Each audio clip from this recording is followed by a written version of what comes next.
The stagecoach driver didn't even wait for Olivia Nash to gather her skirts before he was back up on his seat, whipping the horses into a gallop that sent dust clouds billowing across the main street of Mineral Park, Arizona, leaving her standing alone with a worn carpetbag at her feet and rejection burning in her chest like desert sun.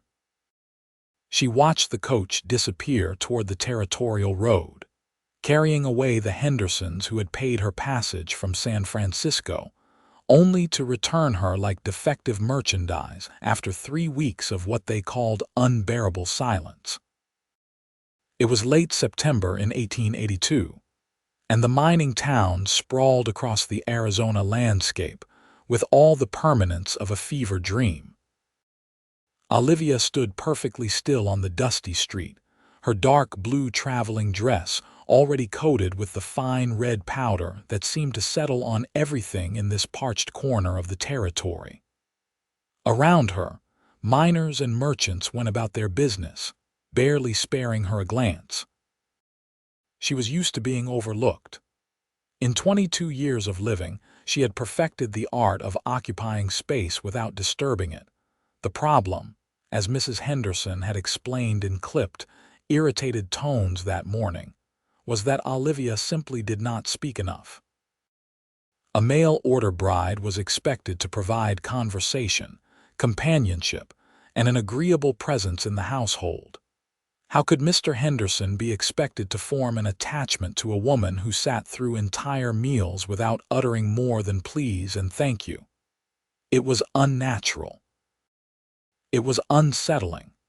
It made Mrs. Henderson, who had arranged the match for her bachelor nephew, look like she had poor judgment. Olivia had tried to explain that she did speak when she had something worth saying, but the words had tangled in her throat as they always did, and Mrs. Henderson had taken her stammering silence as further proof of unsuitability. By noon, Olivia was on a return coach, though she had managed to convince the driver to let her off in Mineral Park rather than making the full journey back to California. She had exactly $14 to her name, no family waiting anywhere, and the kind of quiet determination that came from years of surviving in a world that had no patience for people like her.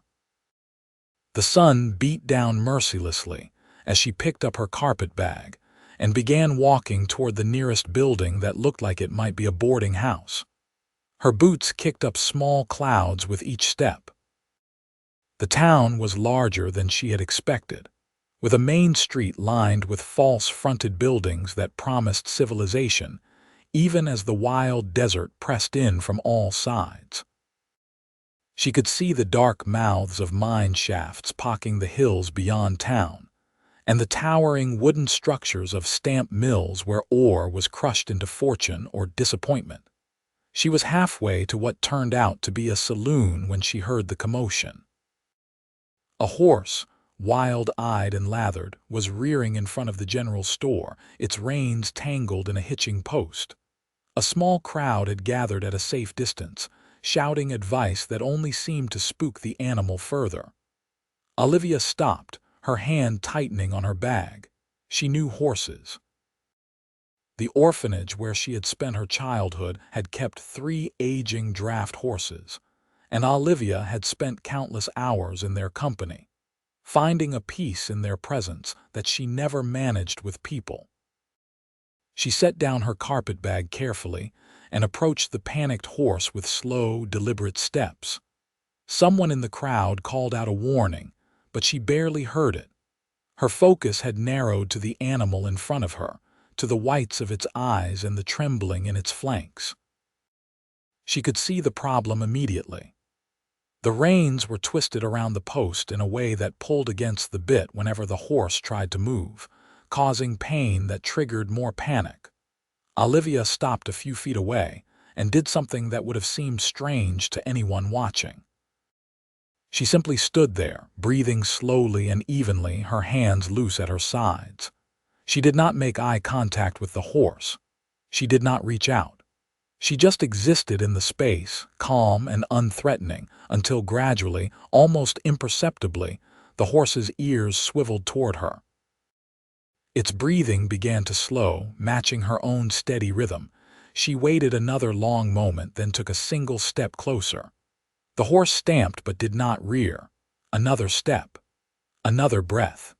She began to hum, so softly it was almost subvocal, a tuneless sound that was more vibration than melody. The horse's head lowered slightly. She could see the exhaustion beneath the panic now, the way its legs trembled from the effort of fighting. When she finally reached out, her movements were glacier slow. Her fingers brushed the horse's neck, and she felt the quiver that ran through its body. She kept humming, kept breathing, kept her own body relaxed even as she worked to untangle the reins from the post. It took several minutes of patient maneuvering, but eventually the leather came free. The horse stood still, sides heaving but no longer fighting. "I will be damned." The voice came from directly behind her, and Olivia nearly jumped out of her skin. She turned to find a man watching her with an expression of open astonishment. He was tall, well over 6 feet, with dark hair that needed cutting and eyes the color of creek water in shadow. He wore dusty range clothes and a battered hat pushed back on his head, and there was something about the way he stood that suggested he was more comfortable in open country than in town. "I have been trying to get near Cisco for the better part of an hour," he continued, gesturing at the horse. "He spooked at a rattler on the trail and has been pure hell ever since." "How did you do that?" Olivia opened her mouth, but no words came. She could feel her face heating, could feel the familiar panic rising in her chest. She had used up all her calm on the horse, and now there was nothing left for this stranger with his direct questions and his steady gaze. The man's expression shifted, losing some of its amazement and gaining something that might have been understanding. "You do not care much for talking to people, I am guessing." It was not quite a question, so Olivia did not quite nod, but something in her face must have confirmed it because the man's mouth quirked in what was not quite a smile but was not unkind. "Well, you speak horse better than most humans I know speak English, so I figure that is a fair trade." He took the reins from her carefully, his fingers brushing hers for just a moment. "Owen Rourke. I run a horse ranch about 10 miles north of here, and I am grateful for your help with this stubborn fool." Olivia managed a small nod. She could feel the crowd dispersing now that the excitement was over, could sense the weight of attention lifting. But Owen Rourke did not move away. He studied her with a directness that should have been uncomfortable but somehow was not. "You just arrive in town?" he asked, and this time his gaze flicked to the carpet bag sitting in the dust where she had left it. She nodded again, then forced herself to add, "Yes." "You got somewhere to stay?" She shook her head. Owen considered this for a moment, his hand moving automatically to stroke Cisco's neck. The horse had settled completely now, even leaning slightly into the touch. "Mrs. Morrison runs a decent boarding house 2 streets over. Clean rooms, fair prices, and she does not tolerate nonsense from the minors. I can point you in the right direction if you would like." "Thank you," Olivia whispered, and she meant it more than the simple words could convey. Owen studied her a moment longer, and she had the unsettling feeling that he was seeing things she did not intend to show. Then he nodded toward the east. "Down this street, turn left at the assay office. Big white house with blue shutters. Tell her Owen sent you. She will treat you fair." Olivia retrieved her carpet bag and followed his directions, acutely aware that he was watching her go. When she glanced back from the corner, he was still there, standing with Cisco in the afternoon sun, and he raised one hand in farewell when he saw her looking. Mrs. Morrison was a sturdy woman in her 50s, with sharp eyes and flour on her apron. She looked Olivia up and down with the assessing gaze of someone who had seen every variety of trouble the territory could produce, then quoted a price that would eat through Olivia's small savings in less than 2 weeks. I need work, Olivia said quietly, the words costing her more effort than running a mile. I can clean, cook, mend. I am good with animals. I learn quickly. Mrs. Morrison's eyes narrowed. You running from something, girl? Olivia shook her head. Just returned, she managed. Mail order bride.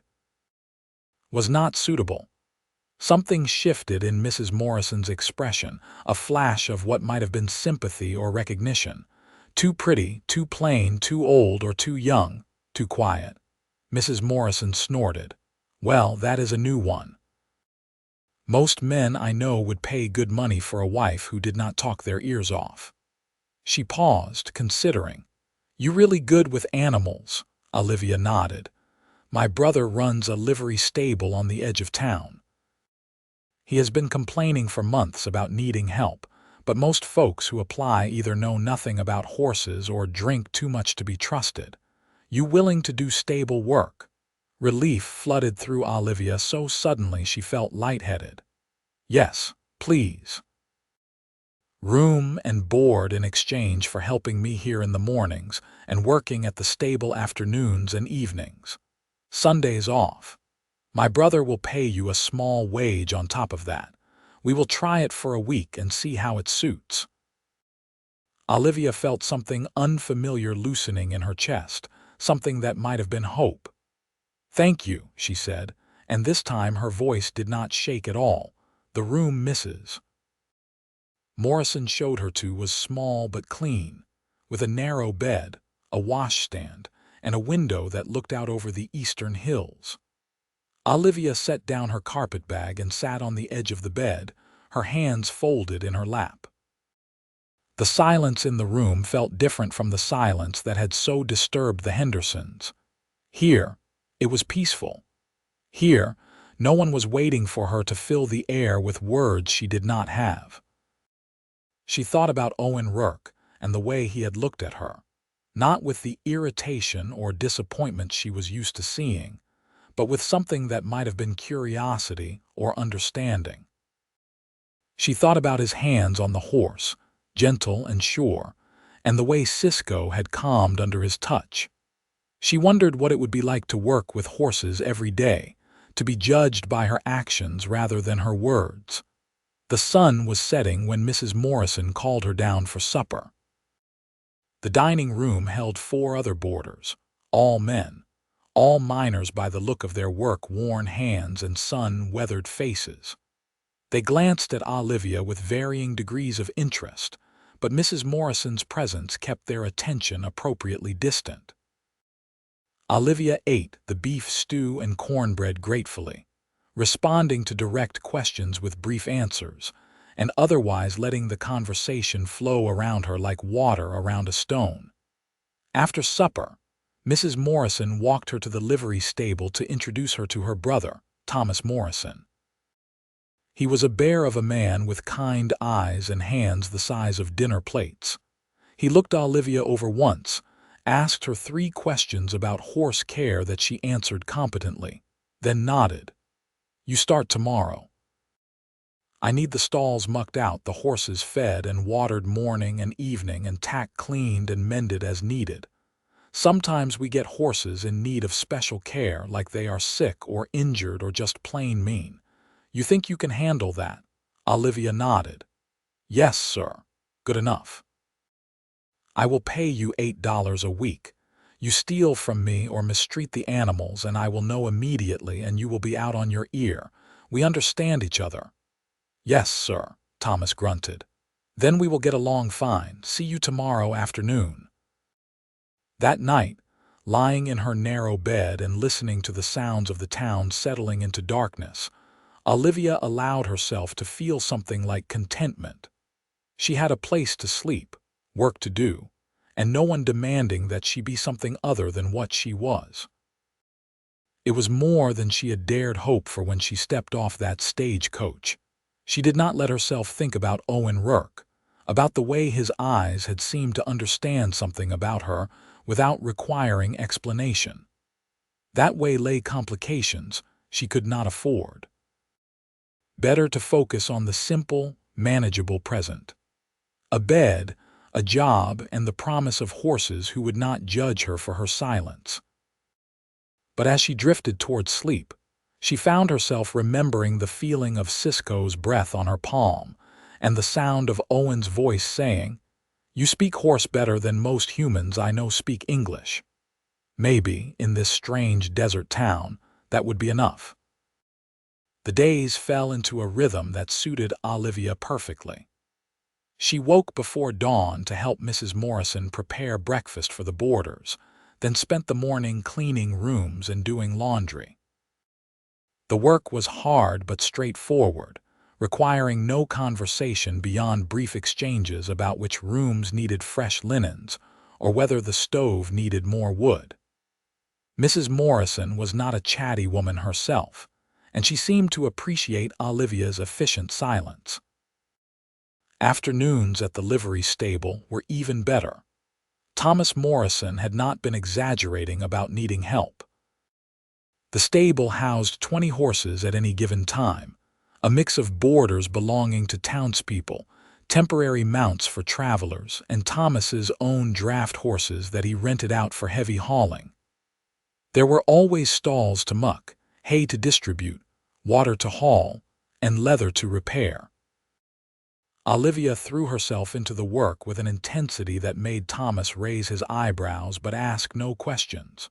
The horses, as she had known they would be, were easier than people. Each had its own personality, its own quirks and preferences, but they all responded to patient consistency. The mare in the third stall liked having her ears rubbed. The gelding in the seventh was nervous about sudden movements, but would calm if you hummed while working near him. The ancient pony in the back corner was as grumpy as a bear with a thorn in its paw, but would grudgingly accept a piece of apple if you offered it with proper respect. Within 3 days, Thomas stopped supervising her work. Within a week, he was leaving her alone at the stable for hours at a time while he conducted business elsewhere in town. Olivia did not mind. She preferred it, actually. In the company of horses, she could let down the constant guard she maintained around humans, could stop worrying about whether she should speak or what she should say. She was currying the nervous gelding on her 8th day in Mineral Park when she heard hoofbeats outside. She glanced toward the stable entrance and felt her stomach do an odd flip when Owen Rourke rode into view. He was leading a second horse, a rangy bay with a pronounced limp, and his expression was concerned. "Thomas around?" he asked when he spotted Olivia. She shook her head and managed, "A say office. Should be back soon." Owen dismounted and began examining the bay's leg with careful hands. "Picked up a stone bruise on the trail. I got the rock out, but she is favoring it pretty badly." I was hoping Thomas could look her over, maybe recommend a farrier if it needs more attention. Olivia set down the curry comb and approached slowly. The bay watched her with wary but not panicked eyes. "May I?" she asked Owen. He stepped back without hesitation. "Be my guest." Olivia knelt in the dust and ran her hands down the bay's leg with the same careful attention Owen had used. The mare flinched slightly when Olivia's fingers found the tender spot on her hoof, but she did not pull away. Olivia examined the hoof closely, then looked up at Owen. "Not deep," she said quietly. "Needs poultice and rest, 3 days, maybe 4. Owen's eyebrows rose. "You sure about that?" Olivia nodded. "The frog is not damaged, just bruised. Keep weight off it, draw out any heat. She will be fine." For a long moment, Owen just looked at her and Olivia felt heat creeping into her face. She stood and brushed the dust from her skirt, wishing she had kept her mouth shut. Who was she to offer advice to a horse rancher? But Owen's expression was not dismissive. If anything, he looked impressed. "You know how to make a poultice," she nodded. "Then I will pay you to do it. Thomas has space where I can board her for a few days." Olivia gestured toward an empty stall at the end of the row.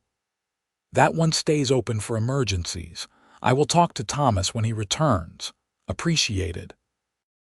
Owen led the bay into the stall Olivia had indicated, then stood watching as she fetched clean water and began mixing a poultice from supplies in Thomas's medicine cabinet. She worked quickly and efficiently, aware of Owen's presence, but not letting it distract her. When the mixture was ready, she applied it to the bay's hoof with gentle competence and wrapped the leg with clean bandages. "Where did you learn to do that?" Owen asked when she was finished. Olivia hesitated, then decided the answer was simple enough. "Books, mostly, and practice.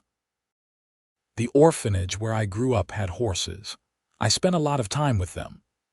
"And you ended up as a mail-order bride instead of a horse trainer."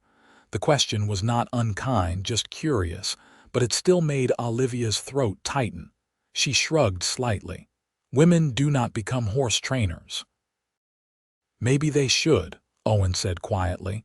"You have got a gift." Olivia did not know what to say to that, so she said nothing.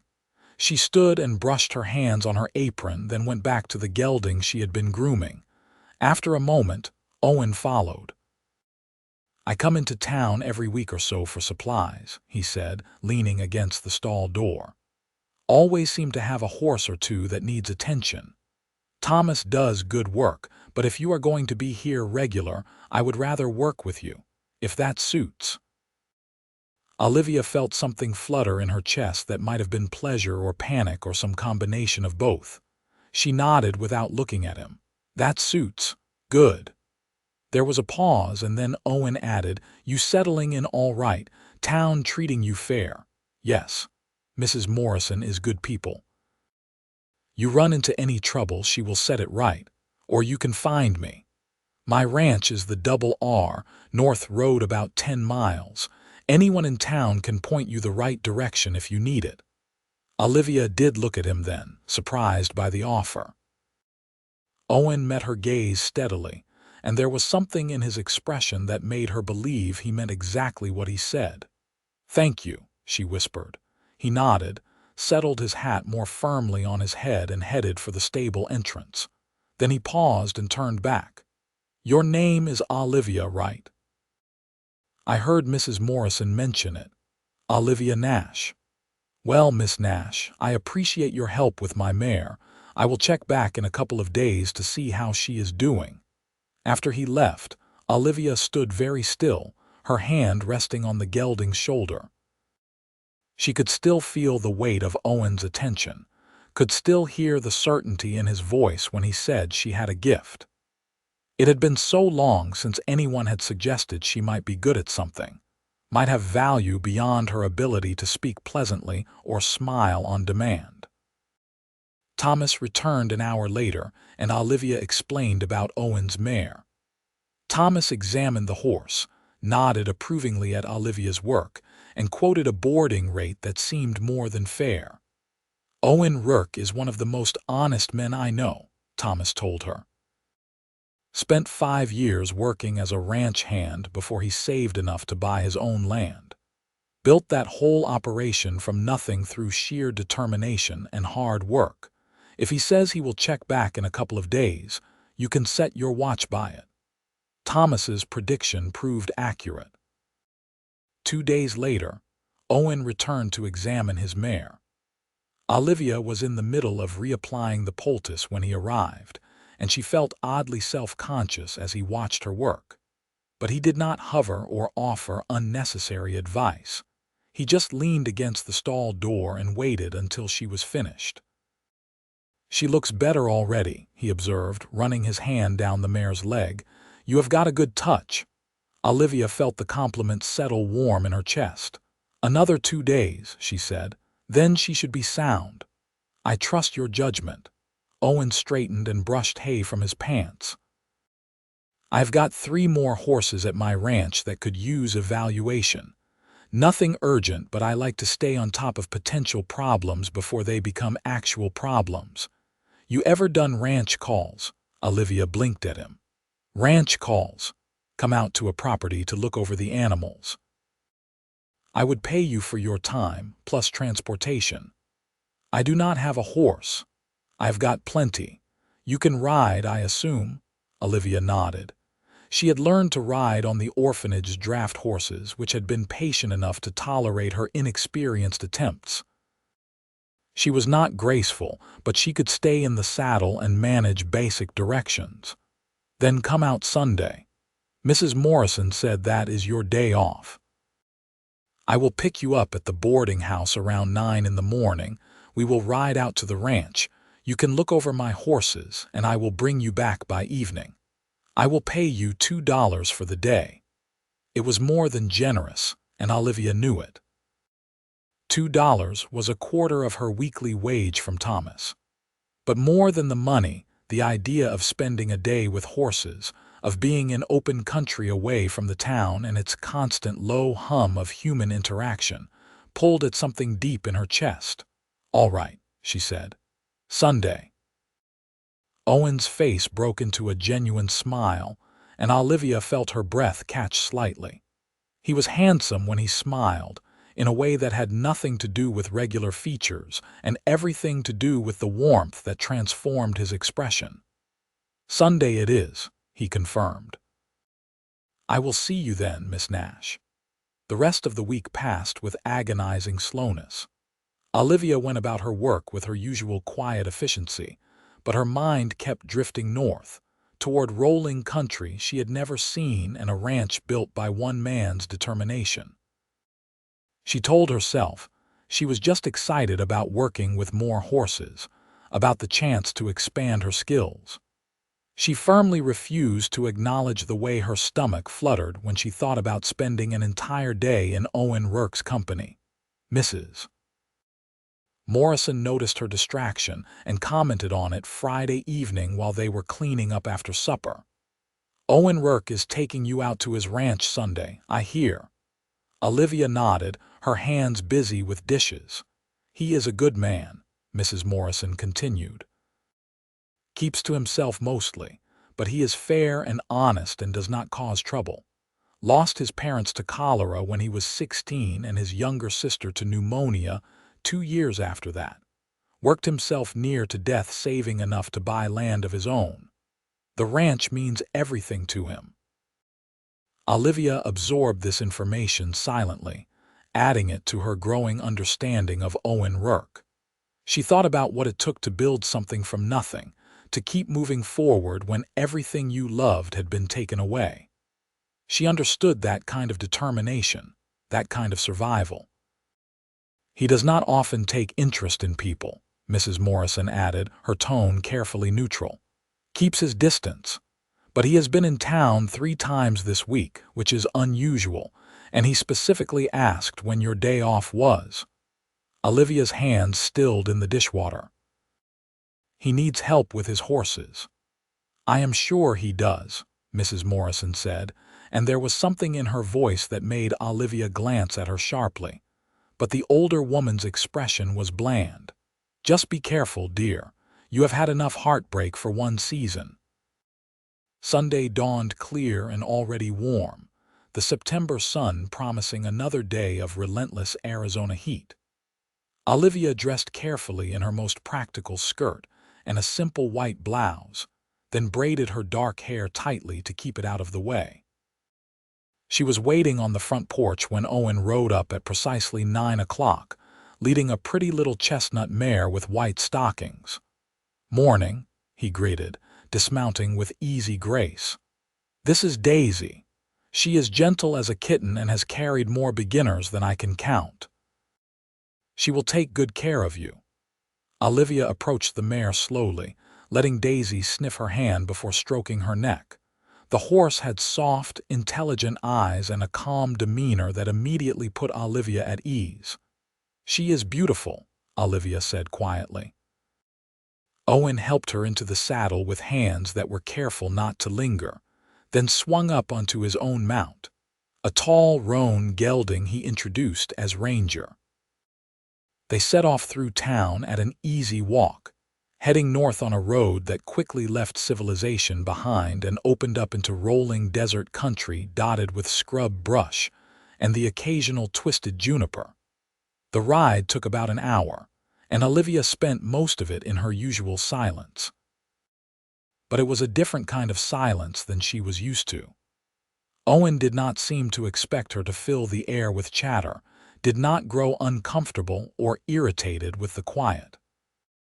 Instead, he pointed out landmarks, shared observations about the land, and then fell silent himself, letting the desert speak in its own language of wind and space and the steady rhythm of hoofbeats. The Double R Ranch appeared gradually as they crested a low rise. It was not large by cattle baron standards, but it was neat and well maintained, with sturdy corrals, a long, stable building, a modest ranch house, and several outbuildings that spoke of careful planning and hard work.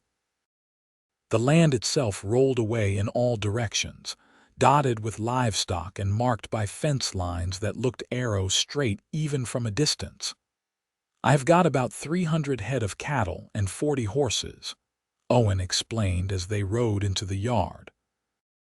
"Most of the horses are working stock, but I am starting to build a reputation for breeding good cow ponies. That is where the real money is, if I can make it work." He helped Olivia dismount, and she took a moment to steady herself on solid ground. Her legs were already protesting the unfamiliar exercise, but she ignored the discomfort. Owen led her to the stable, which was smaller than Thomas's but just as well organized. "These are the 3 I wanted you to look at," he said, gesturing to horses in neighboring stalls. "The black gelding has been off his feed the last few days. The paint mare is new, just bought her last week, and I want to make sure I did not miss any problems. And the bay in the end stall is one of my best breeding prospects, but she has been showing some sensitivity in her front right, and I cannot figure out the cause." Olivia set down the small bag of supplies she had brought from Thomas's stable and went to work. She examined each horse with the same patient thoroughness she applied to all her tasks, taking her time and paying attention to details that most people would miss. Owen watched silently, occasionally answering a question but mostly just observing. The black gelding, she determined fairly quickly, was suffering from a mild case of ulcers brought on by stress. "Have you changed his routine recently?" she asked Owen. "Moved him to a different pasture 2 weeks ago. Why? He is anxious, stomach bothering him. Needs consistency, familiar patterns. Move him back to the original pasture, add some chamomile to his feed. He should improve." The paint mare was sound, just young and uncertain in her new environment. Olivia recommended patience and regular handling to build confidence. But it was the bay breeding mare that captured most of her attention. She examined the horse's hoof carefully, checking the angle, the wear pattern, the condition of the frog and sole. Then she ran her hands up the leg, feeling for heat or swelling, and watched how the mare shifted her weight. "Your farrier is trimming her too short on this foot," Olivia finally announced. "The angle is off, putting extra pressure on the coffin bone. It is not bad yet, but if it continues, she could develop chronic lameness." Owen moved to look at the hoof himself, comparing it to the others. "You are right," he said slowly. "I can see it now that you pointed out. How did I miss that?" "Most people would," Olivia said. "It is subtle, but she will thank you for correcting it now." When the examinations were complete, Owen insisted on giving Olivia a tour of the rest of the property. They walked through the corrals, past cattle grazing in the distance, to a small rise that overlooked the entire ranch. From there, Olivia could see the sweep of the land, the way Owen had positioned everything to take advantage of natural water sources and shelter from the worst of the weather. "It is not much yet," Owen said, and there was something almost vulnerable in his voice. "But it is mine. Built it with my own hands and sweat. No one can take it from me." Olivia understood that need for ownership, for permanence, for something that could not be returned like an unwanted mail-order bride. "It is beautiful," she said quietly. "You should be proud." Owen looked at her then, really looked at her, and Olivia felt the weight of his attention like a physical thing. "You mean that?" It was not a question, but she answered anyway. "Yes. Most people do not understand," he said. "They see hard country and a lot of work. They do not see what it means to build something that is yours." "I understand," Olivia said, and she did. She understood the need for belonging, for a place that did not judge or reject. She understood the value of work that spoke louder than words. They stood there for a long moment, the desert wind pulling at their clothes and hair, and something passed between them that was not quite friendship, but was more than mere understanding. It was recognition, Olivia thought. The acknowledgement of shared experiences, shared needs, shared ways of moving through a world that did not always make space for people like them. Owen cleared his throat and stepped back, breaking the moment. "I should get you some lunch before I forget my manners entirely. I am not much of a cook, but I can manage sandwiches and coffee." The ranch house was small but meticulously clean, with simple furniture and very few personal touches. Owen moved around the kitchen with the efficiency of someone long accustomed to taking care of himself, producing bread, cheese, and sliced ham with competent speed. They ate at a small table by the window, looking out over the corrals. "Can I ask you something?" Owen said after they had been eating in comfortable silence for several minutes. Olivia tensed slightly but nodded. "Why did those people really send you back? I have a hard time believing it was just because you are quiet. There has to be more to it than that." Olivia set down her sandwich and folded her hands in her lap, choosing her words carefully. "Mrs. Henderson said I was unsettling, that a person who did not speak unless forced to was unnatural, that her nephew deserved a wife who could provide proper companionship, not a ghost who drifted through the house without making a sound." Owen's jaw tightened. "That is the biggest load of nonsense I have ever heard." "Is it?" Olivia looked at him directly. "Most people find me strange, off-putting. They think silence means I am stupid or rude or hiding something. They cannot understand that sometimes speaking feels like trying to push boulders uphill. That sometimes the words are there in my head, perfectly formed, but getting them from my mind to my mouth requires more energy than I have to spare." "But you are speaking to me now," Owen pointed out. "Quite a bit, actually."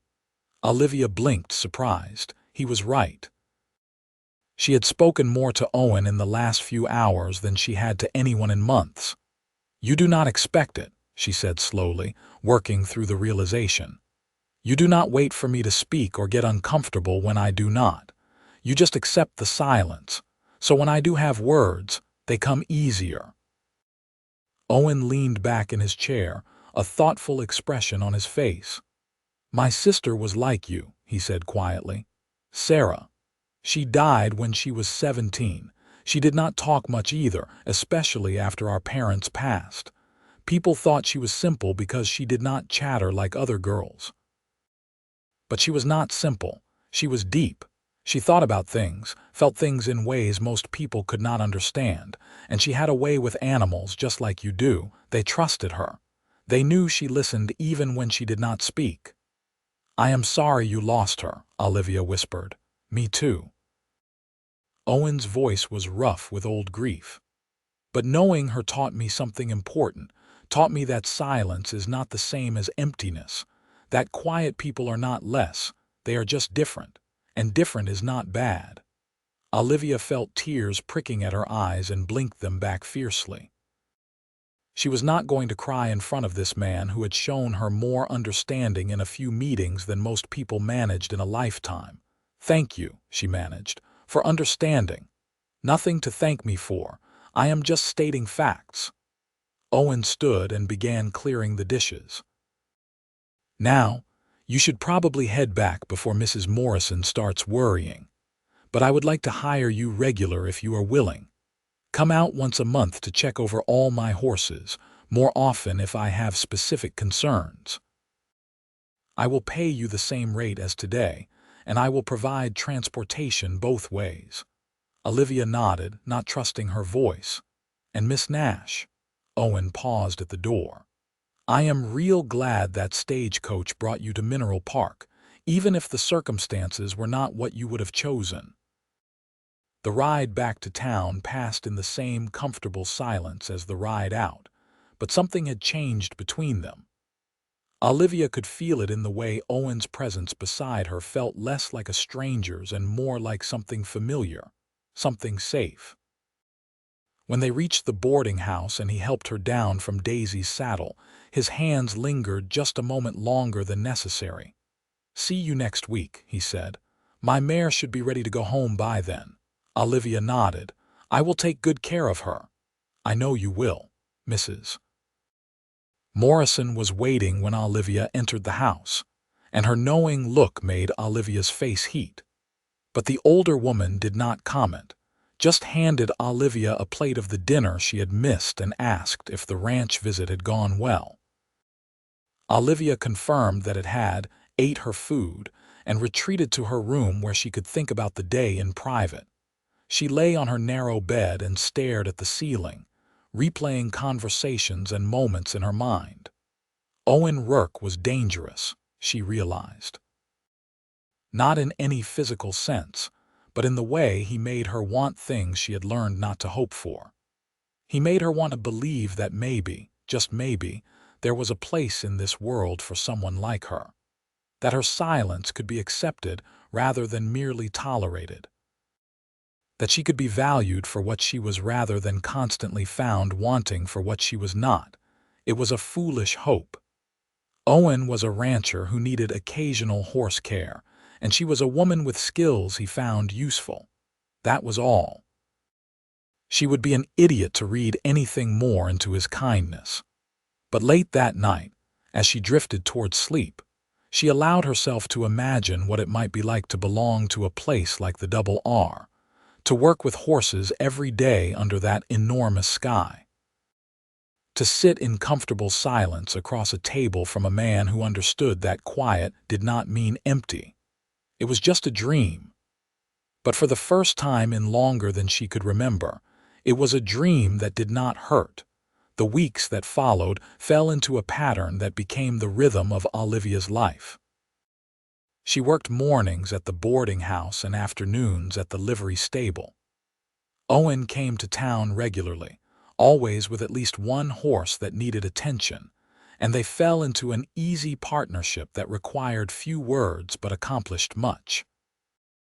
And once a month, Olivia rode out to the Double R for a full day of examining Owen's growing herd. It was during one of these visits, in late October, that things shifted again. Olivia was in the stable, running her hands over a young colt's legs when she heard shouting from outside. She straightened quickly and moved to the door, where she found Owen arguing with a man she did not recognize.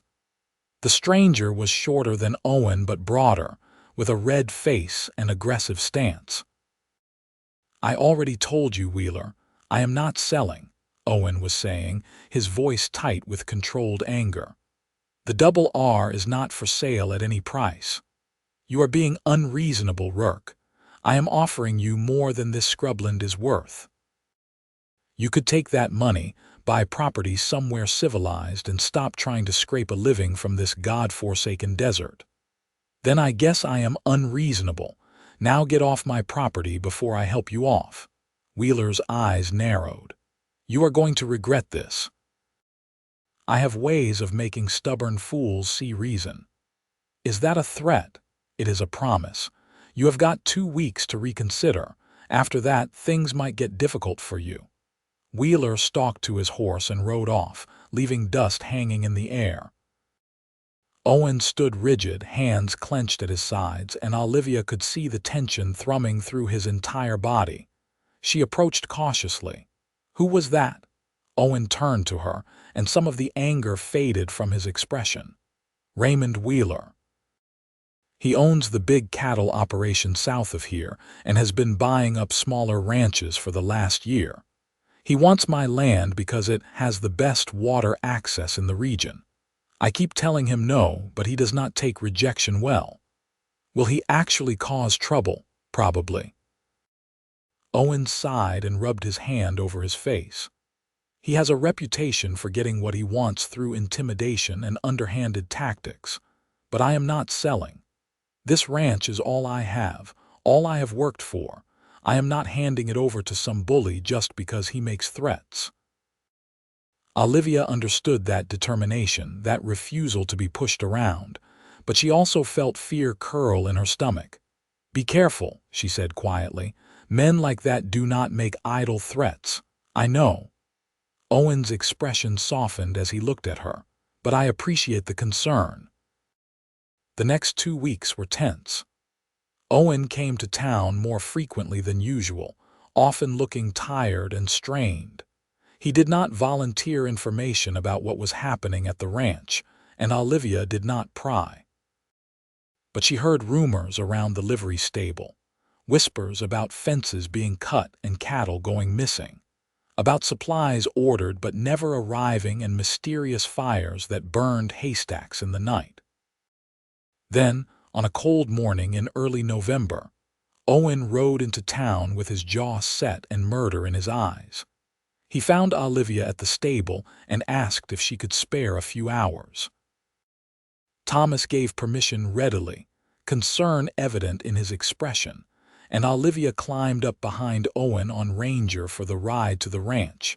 The damage was worse than she had imagined. One of the corrals had been torn apart, rails scattered across the ground. The water pump at the main well had been sabotaged, leaving Owen without easy access to water for his stock. And someone had spooked his horses in the night, driving them through a fence and out onto the open range. I have been up since 3 in the morning trying to round them up, Owen said, his voice hoarse with exhaustion. Got most of them back, but I am still missing 6. And until I can fix that pump, I am hauling water by hand from the creek. It is not sustainable. What can I do? Owen looked at her with something like relief. Help me find the missing horses. I could use the extra eyes, and you are better at tracking than I am. They spent the next 5 hours combing the countryside, following hoofprints and searching, likely gathering spots. Olivia found the first 3 horses together in a wash, nervous but unharmed. Owen located 2 more near a stand of cottonwoods, but the 6th horse, a valuable breeding mare, remained missing as the sun began to set. We should head back, Owen said reluctantly. It will be full dark soon, and I cannot risk you getting hurt out here. But Olivia was staring at a cluster of rocks to the east, her head tilted as though listening to something Owen could not hear. Wait, she said.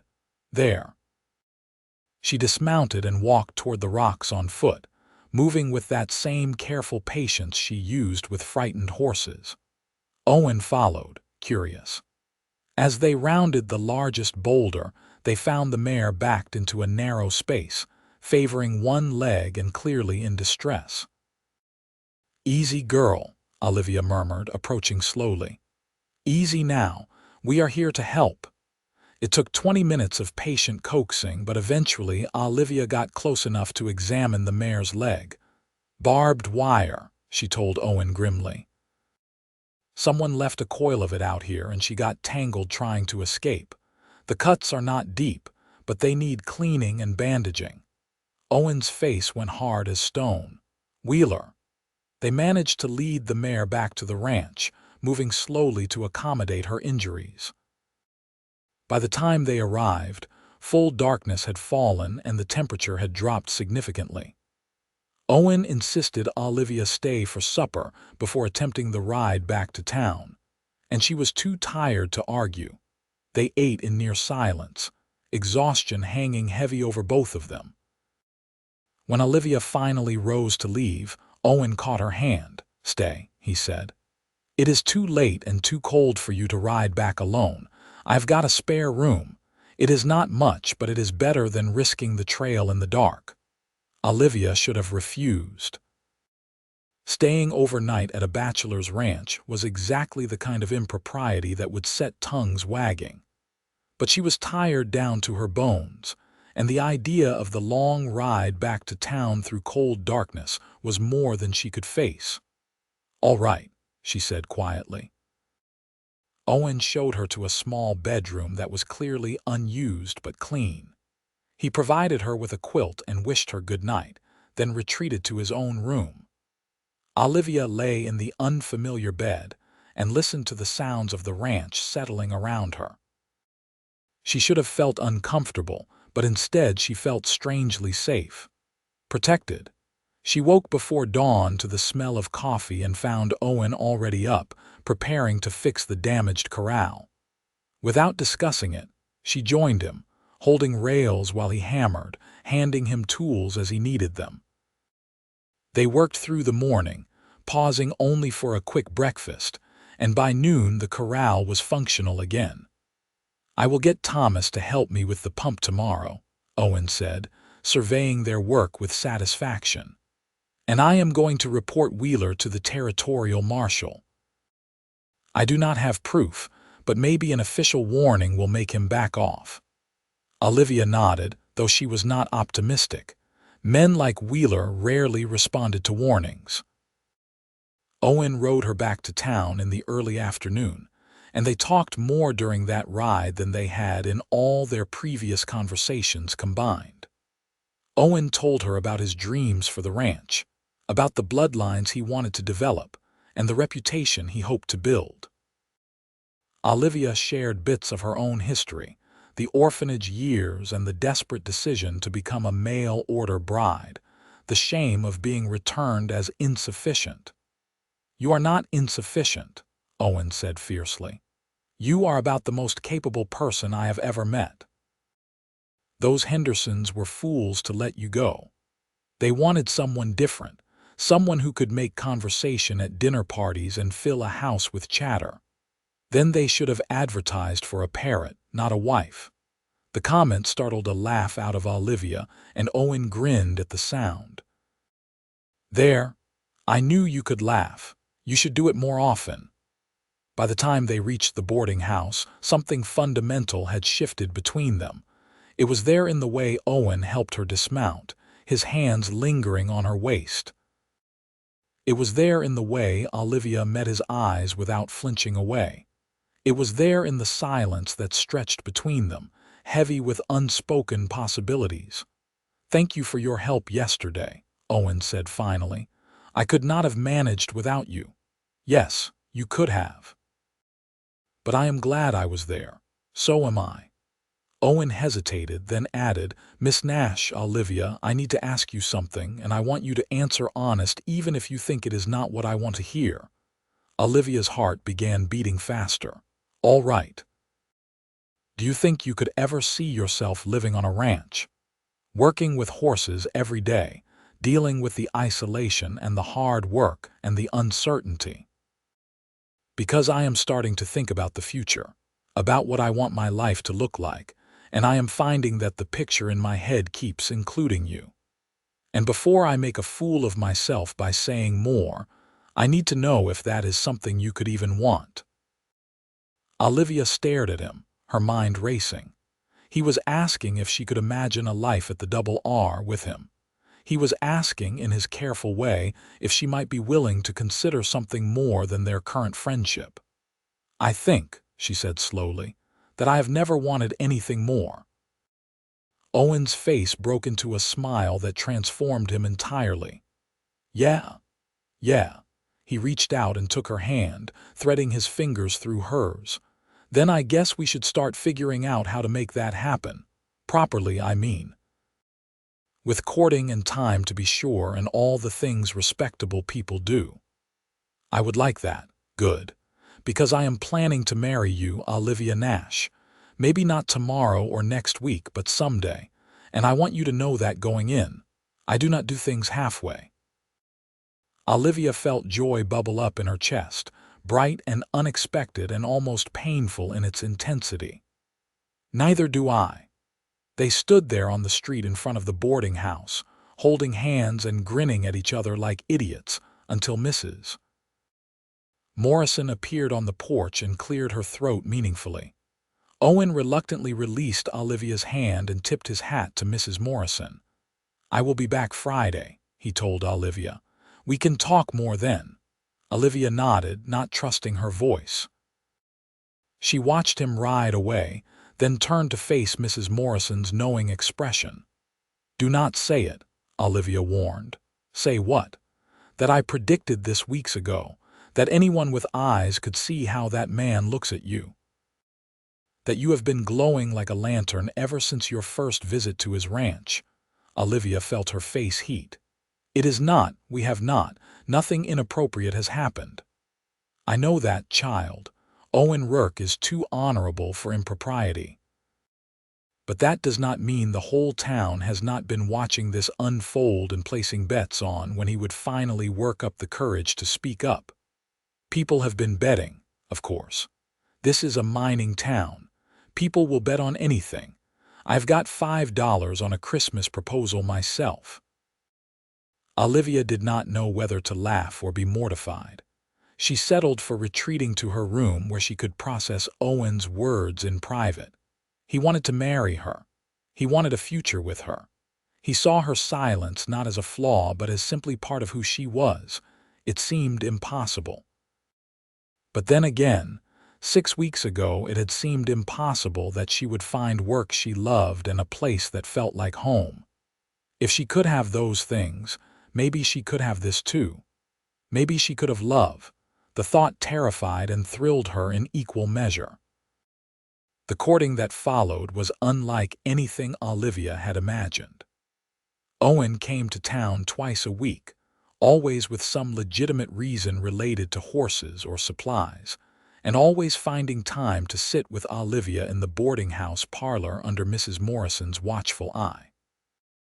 They talked about everything and nothing, falling into conversations that lasted hours and silences that felt as comfortable as old quilts. Owen brought her books about horse breeding and veterinary care, which Olivia devoured hungrily. She stitched him a new shirt when she noticed his work clothes were getting threadbare. He taught her to rope and shoot, practical skills she would need on a ranch. She showed him techniques for gentling difficult horses that she had learned through observation and intuition. And slowly, carefully, they learned each other. Olivia discovered that Owen had a dry sense of humor that emerged when he was relaxed, that he loved reading poetry, though he would never admit it to his ranching friends, that he was deeply lonely, but had become so accustomed to solitude that he barely noticed it anymore. Owen learned that Olivia's silence was not shyness, but rather a deep internal focus, that she noticed everything even when she seemed not to be paying attention, that she had a fierce protective streak when it came to animals or people she cared about. The trouble with Wheeler continued. More fences were cut, more supplies went missing. Owen reported each incident to the marshal, but without proof, nothing could be done. The harassment was not enough to destroy the ranch, but it was enough to make life difficult and expensive. Then, in mid-December, things escalated. Owen rode into town with blood on his shirt and fury in his eyes. He had been shot at while riding his property line, the bullet missing him by inches, but killing his horse. He had walked 5 miles back to the ranch, then ridden straight to town to report the incident to the marshal. Olivia found him at the marshal's office giving his statement, and she waited outside until he emerged. When he saw her, some of the tension left his shoulders. "I am fine," he said before she could ask. "Just mad.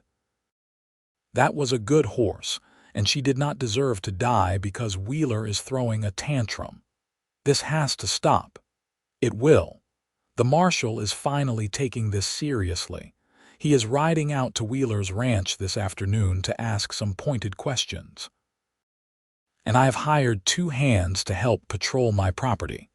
I cannot afford them long term, but maybe their presence will discourage further trouble." Olivia wanted to do something, anything, to help, but she was just a woman who worked in a stable. What could she possibly do against a powerful rancher with no scruples? The answer came to her that night as she was falling asleep. Wheeler wanted Owen's land because of the water access. But there were other ranches with water, smaller operations that Wheeler had already bought up.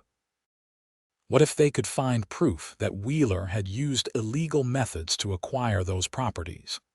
That might be enough to get the territorial government involved, and at minimum would damage Wheeler's reputation enough to make further harassment counterproductive. She shared the idea with Owen the next day, and his eyes lit up. That might actually work, but how do we get proof? Court records, Olivia said. Bills of sale. We find the people who sold to Wheeler and ask them what really happened. If we can document a pattern of intimidation and coercion, the authorities will have to act. It took 2 weeks of careful investigation, with Owen riding out to interview former landowners and Olivia spending her free time at the courthouse reviewing documents. What they found was damning. Wheeler had acquired 6 properties in the last 18 months, and in every case, the previous owner had sold under duress. Threats, sabotage, and in one case, an unexplained fire that destroyed a family's home and left them with no choice but to sell. Owen compiled their findings into a detailed report and presented it to the territorial marshal, along with signed statements from 3 of the displaced ranchers. The marshal, faced with evidence he could not ignore, forwarded the information to the territorial attorney and launched an official investigation into Wheeler's business practices. Wheeler, recognizing that he was facing potential legal consequences, abruptly ceased his campaign against Owen. The harassment stopped, and an uneasy peace settled over the region. It was not the complete justice Owen wanted, but it was enough. His ranch was safe, and Wheeler knew that any further action would bring down official scrutiny he could not afford. On Christmas Eve, Owen invited Olivia to the ranch for dinner. Mrs. Morrison gave her blessing with a knowing smile and instructions to be back by noon the next day for Christmas dinner at the boarding house. Olivia dressed carefully in her best dress, a dark green wool that Mrs. Morrison had helped her sew, and waited on the porch for Owen to arrive. The ranch was transformed when they arrived. Owen had clearly been working hard to prepare. The house was spotlessly clean, lanterns glowing warmly in every window, and the smell of roasting chicken filled the air. A small pine tree stood in the corner of the main room, decorated with strings of popcorn and paper ornaments. "You did all this?" Olivia asked, touched beyond words. "I wanted it to be special," Owen said, suddenly looking uncertain. "I know it is not fancy, but I thought it is perfect." They ate dinner by lantern light, the food simple but delicious. Owen had clearly put real effort into the meal, and Olivia appreciated every bite. After they finished, he poured them each a small glass of whiskey and led her to the chairs by the fireplace. "I've got something for you," he said, pulling a small wrapped package from his pocket. "It is not much, but I hope you will like it."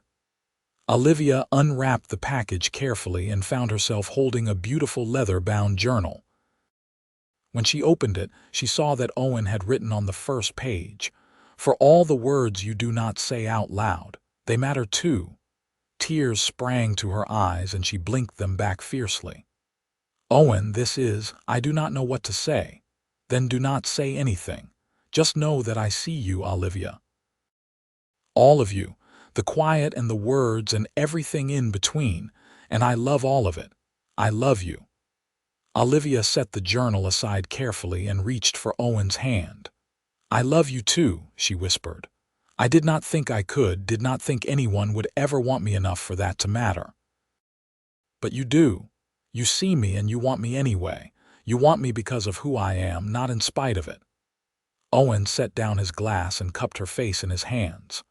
"I want you because of who you are, because you are brave and capable and kind, Because you see things other people miss.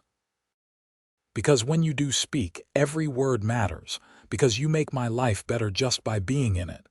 I want to marry you, Olivia said, the words spilling out in a rush. Not someday, soon, as soon as we can arrange it.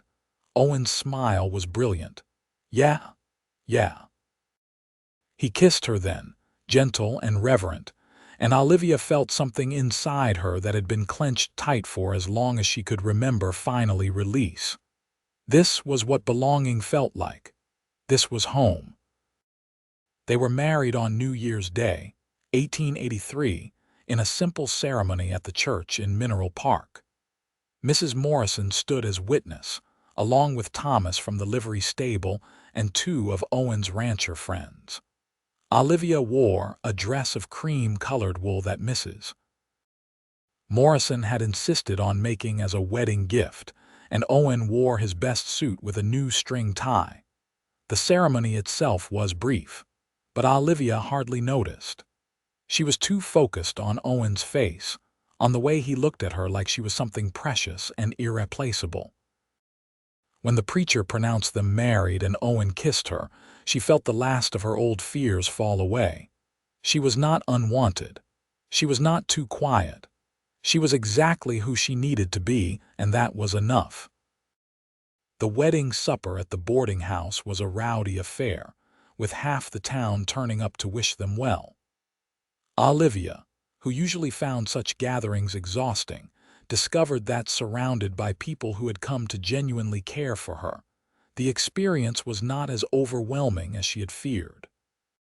She smiled and accepted congratulations, and even managed a few brief conversations without feeling like she was drowning. As the sun began to set, Owen and Olivia slipped away and rode to the ranch together.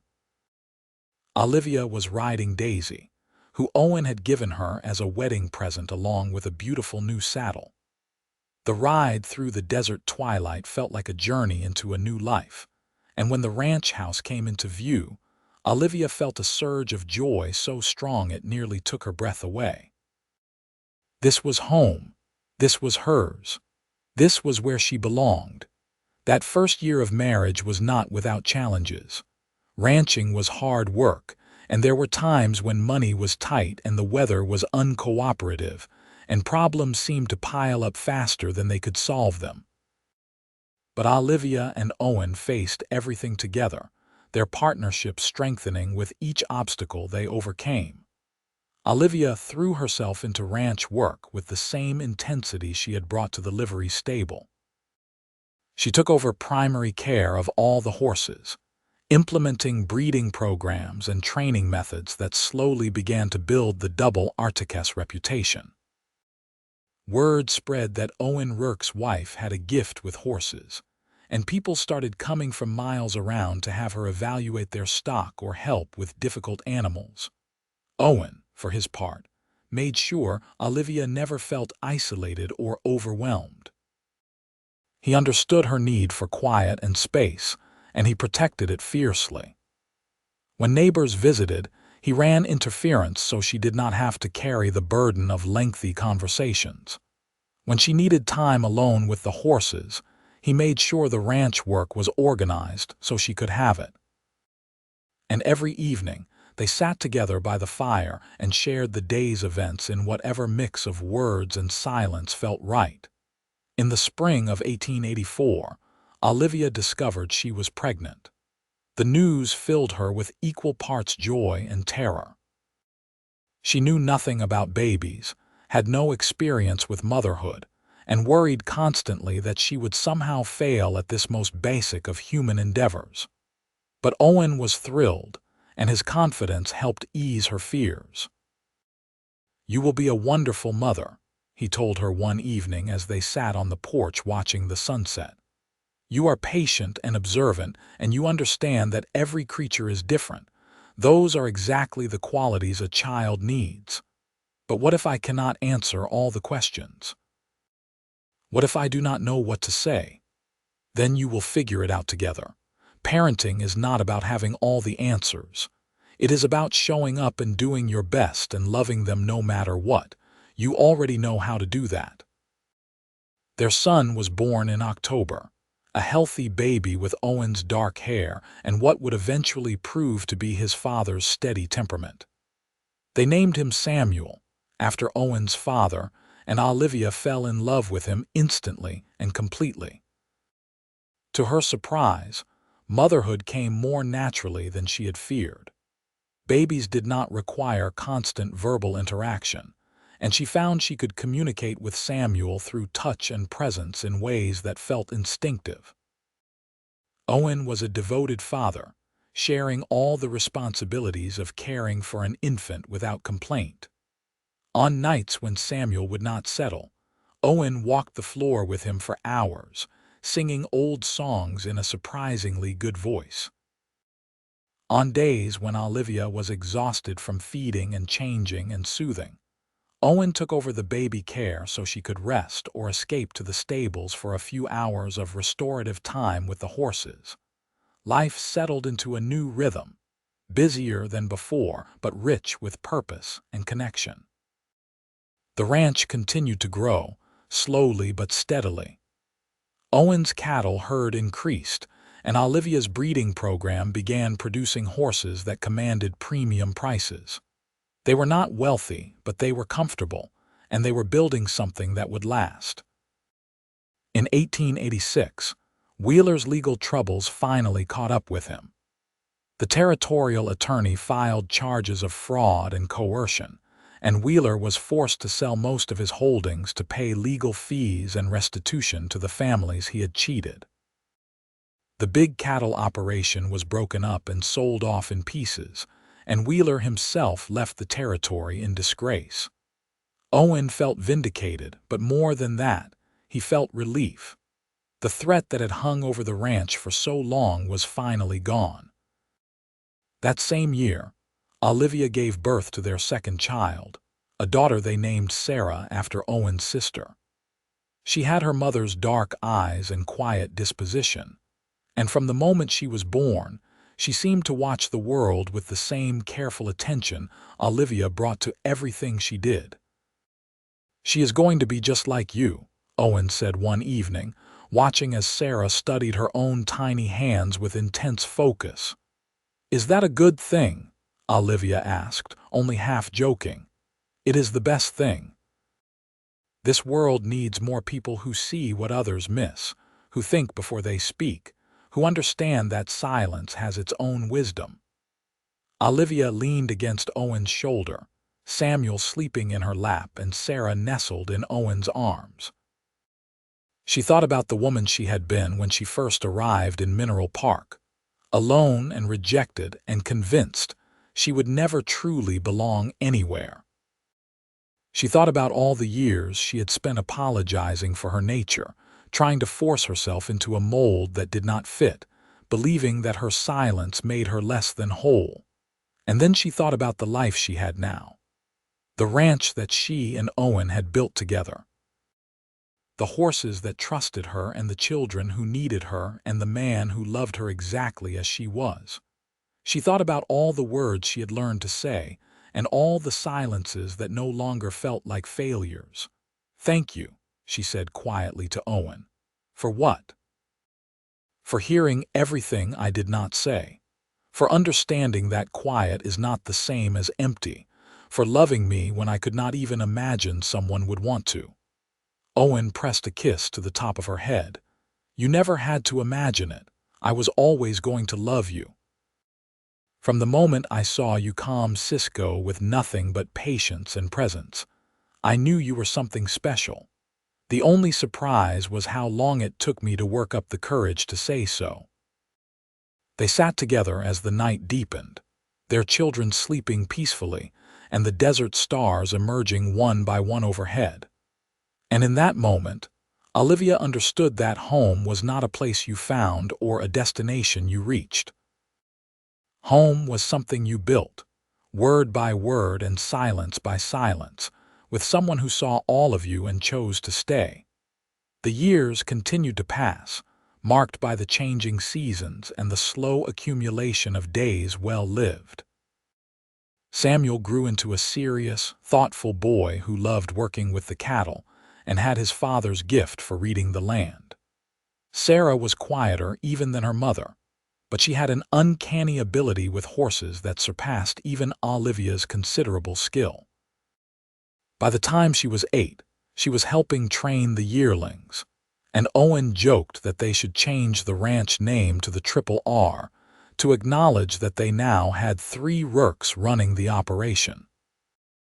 In 1890, when Olivia was 30 years old, they welcomed a 3rd child, another boy they named Thomas after Mrs. Morrison's brother, who had given Olivia her first job in Mineral Park. Thomas was the opposite of his siblings, loud and boisterous and constantly chattering. He filled the house with noise and laughter, and while Olivia sometimes found his energy exhausting, she loved him fiercely. "I cannot believe we made a child who never stops talking," Owen said one evening after Thomas had finally been convinced to go to bed following an hour-long monologue about lizards. Olivia laughed. "Maybe he is balancing out the rest of us. Someone has to use all the words we are saving." The ranch had become everything Owen had dreamed of and more. The Double R was now known throughout the territory as the place to go for quality horses, and they had a waiting list of buyers for every foal Olivia's breeding program produced. They had expanded the cattle operation as well, and Owen had taken on 2 permanent ranch hands to help manage the workload. The modest ranch house had been expanded twice, growing into a sprawling structure that finally had enough room for their growing family. Mrs. Morrison remained a constant presence in their lives, visiting regularly and spoiling the children with sweets and stories. She never married herself, but she always said she had enough family in the Rourkes to keep her busy. Thomas Morrison eventually retired from running the livery stable, and Olivia bought the business, hiring a manager to run day-to-day operations while she oversaw horse care and breeding decisions from the ranch. Wheeler never returned to the territory. They heard occasional news of him over the years, always drifting and always causing trouble wherever he landed. Olivia felt sorry for him in a distant way. He had spent his life trying to take what others had built, never understanding that real success came from patience and persistence, and working with what you were given rather than trying to force the world to bend to your will. On a crisp evening in October of 1893, Olivia and Owen celebrated their 10th wedding anniversary with a quiet dinner for 2, while the children stayed with Mrs. Morrison in town. They sat on the porch of the ranch house, watching the sunset paint the desert in shades of gold and red, and reflected on the decade that had passed. "Do you ever regret it?" Olivia asked. "Marrying someone like me? You could have found a woman who talked more, who fit in better at social gatherings, who made things easier for you." Owen turned to her with an expression of such genuine bewilderment that Olivia almost laughed. "Regret you? Olivia, you are the best thing that ever happened to me. You are my partner in every sense of the word. You have built this ranch as much as I have, maybe more. You have given me 3 incredible children. You have made my life richer and fuller than I ever imagined it could be. Why would I regret any of that? Because I am still quiet. I still struggle in crowds. I still go days sometimes where I barely speak. And I am still a stubborn fool who works too hard and does not always know how to express what I am feeling. We all have our ways of being in the world, Olivia. Yours happens to involve less talking than some people's. But that has never been a problem for us. It is just who you are, and who you are is who I love." Olivia leaned into Owen's embrace, feeling the steady beat of his heart beneath her cheek. "I love you too. More than I have words for, which is saying something considering how few words I usually have." Owen's laugh rumbled through his chest. "You have plenty of words when they matter. That is all anyone needs." They sat together as the stars began to emerge, comfortable in the silence that had never been empty, surrounded by the evidence of the life they had built. The horses in the corral, the cattle in the pastures, the house filled with the belongings and memories of a family. Everything they had created together, word by word and silence by silence, patient effort accumulating into something permanent and precious. Olivia thought about the woman she had been when she stepped off that stagecoach in Mineral Park, alone and rejected and convinced that her silence made her unworthy of love. She thought about how close she had come to giving up, to accepting that she would always be too quiet, too strange, too different to truly belong anywhere. And she thought about Owen, who had looked past her silence to see everything she was, who had understood that words were not the only form of communication, that presence and patience and paying attention mattered just as much, who had built a life with her that honored both their natures, creating space for quiet and conversation alike. "Do you remember what you said to me the day we met?" Olivia asked. "After I helped with Cisco, I said you spoke Horse better than most people spoke English. You did. And I think that was the first time anyone ever suggested my way of being in the world might be valuable rather than defective. That moment changed everything for me." Owen was quiet for a moment, and when he spoke, his voice was rough with emotion. "I am glad I said it then, though I was just stating fact. You did speak Horse better than most people, and you still do. But you also speak Olivia better than anyone I have ever met. And that is the language I have most enjoyed learning." They stayed on the porch until the desert cold drove them inside, then made their way to bed where they held each other close and whispered the kind of words that only come in darkness and privacy. And later, as Olivia drifted toward sleep with Owen's arm around her waist, she felt a deep sense of gratitude for the strange path that had brought her to this place, this man, this life. She had been returned for being too quiet.